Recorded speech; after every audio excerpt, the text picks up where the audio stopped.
Hello बच्चों, एक बार फिर से स्वागत है आपका अपने यूट्यूब चैनल में। आज हम लेकर आ गए हैं मॉडल पेपर इंग्लिश, जो कि यूपी बोर्ड 2025 में आपको बोर्ड एग्ज़ाम में देखने को मिलेगा।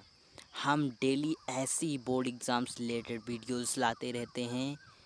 तो अगर आप भी कोई बोर्ड एग्ज़ाम देना चाहते हैं या आपका भी कोई बोर्ड एग्ज़ाम है कक्षा 10-12 का, तो हमसे अभी जुड़ जाइए। तो चलिए स्टार्ट करते हैं आपका टाइम ना वेस्ट करते हुए। Section A, reading. Read the following passage carefully and answer the question below. इसमें क्या होता है रीडिंग में, सेक्शन में ए में क्या होता है कि आपको एक पैसेज दिया होता है जिसके नीचे आंसर्स दिए होते हैं। तो उनके आंसर्स मतलब क्वेश्चन दिए होते हैं, उनके आंसर इसी पैसेज में आपको ढूंढ के लिखने होते हैं। ये बहुत ही आसान होता है, बस थोड़ा सा दिमाग लगाना होता है और आपके 12 नंबर मुफ्त में मिल जाते हैं। और पैसेज कहाँ से पूछा जाए इसका कोई अंदाज़ा नहीं लगा सकता, क्योंकि आज तक हमने जो भी सीरीज या फिर हमने गाइड देखी हैं उनमें से आज तक कोई भी ऐसा नहीं क्लू मिला है कि हम पैसेज का पता लगा सकें। तो चलिए आगे बढ़ते हैं अपने अगले क्वेश्चन की तरफ। Section B. Section B writing का होता है। राइटिंग बोले तो write a composition an article. इसमें आपको एक आर्टिकल लिखना होता है जो कि 100 से 150 वर्ड्स का लिखना होता है किसी पर्टिकुलर टॉपिक पर। ये 10 नंबर इसके आपको मिलते हैं। यहाँ पर कुछ टॉपिक्स दिए हुए हैं। Save and love a girl child, बेटी बचाओ बेटी पढ़ाओ, mobile phones uses and abuse, कोविड-19 a global challenge, Swachh Bharat mission. Question 3 आता है, nowadays we see the rise in prices level. अरे ये हम नहीं पढ़ते हैं, बस आपको इतना बता दें कि ये होता है आपके लिए एक लेटर या एप्लीकेशन। नीचे लेटर दिया है, ऊपर एप्लीकेशन। जो भी आपको अच्छा लगता है वो लिख सकते हैं। 10 नंबर इसके भी आपको मिलते हैं। अब आते हैं सेक्शन सी में। Question number 4। क्वेश्चन नंबर 4 है हमारा, choose the correct option to answer the following questions, जो कि हमारा 10 नंबर का आता है। इसमें कितने क्वेश्चन होते हैं? 5 क्वेश्चन होते हैं, ए बी सी डी करके। A man who is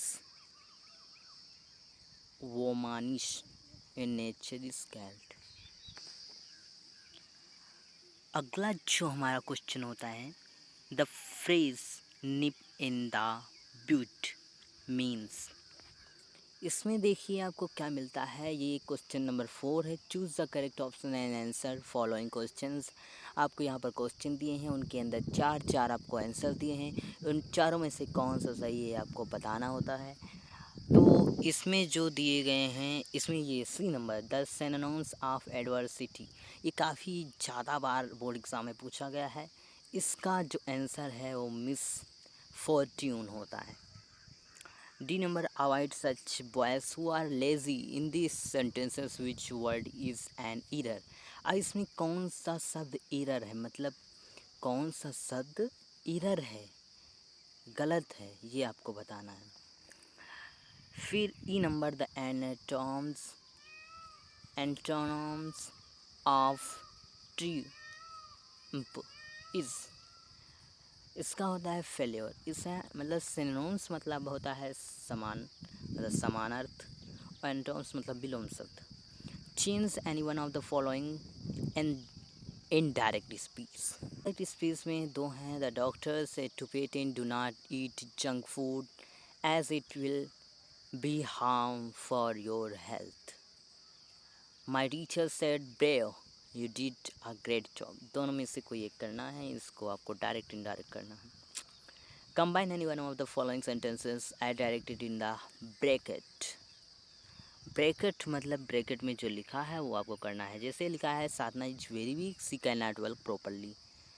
simple sentence बनाना है तो कह सकते हैं, Sadhana is too weak to can not work properly, या सो लगा सकते हैं यहाँ पर बीच में, सो भी लगा सकते हैं। Shubham did not go to Delhi, his father did not go to Delhi. इसमें क्या है, कंपाउंड सेंटेंस, मतलब जोड़ना है, एंड लगा दो और लगा दो, कुछ भी लगा दो। Change any one of the following sentence as directed, Radha is prettiest girl of my class, positive degree. The book was too costly to be purchased. Remove to, TOO को टू हटाएंगे तो वेरी कॉस्टली, मतलब बहुत महंगी है, इसलिए हम purchase नहीं कर सकते। बहुत simple sentence. Correct any one of the following sentences. You are more senior than me. If I was you, I should never do this. E number. Use any one of the following pairs of words in your own sentence to make the difference in their meanings clear. Carrier, carrier. Refuse, refuse.